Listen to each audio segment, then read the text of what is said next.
4వ వచనంలో ఉంటుంది. ఓడ తేలికవ్వటానికి సరుకులు కూడా సముద్రంలో పడవేయవలసి వచ్చింది. అప్పటికి కూడా యోనాకి చలనం లేదండి. చక్కగా ఓడ దిగువ భాగంలో పండుకొని గాఢ నిద్రపోతున్నాడని బైబిల్ చెప్తుందండి.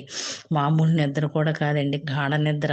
చూడండి ఇక్కడ యోనా గూర్చి దేవుడు ఎంత బాధపడుతున్నాడో. అంతేగాక ఓడలో ఉన్నవారు బాధపడుతున్నారు, కానీ యోనాకు మాత్రం ఏమీ పట్టడం లేదు. మానవుల గూర్చి బాధ, చింత, ఆందోళన ఆ దేవాది దేవునికి ఎందుకండి? ఎందుకంటే తమ సృష్టించుకున్న మానవుడు కాబట్టి, ప్రతి ఒక్కరూ తమ పిల్లలు కాబట్టి, వారు ఉగ్రతలో పడకూడదు కాబట్టి. కానీ మానవుని యొక్క నిర్లక్ష్యం చూసారా? సోమరితనం, నిద్ర, నిర్లిప్త స్వభావం, లెక్కలేనితనం, కఠిన హృదయం, అజాగ్రత్త ఇవన్నీ మనిషి హృదయంలో ఉంటే దేవుని యొక్క వాక్కు వినబడదండి.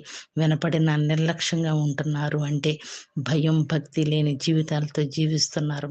మీ అందరికీ వందనాలు.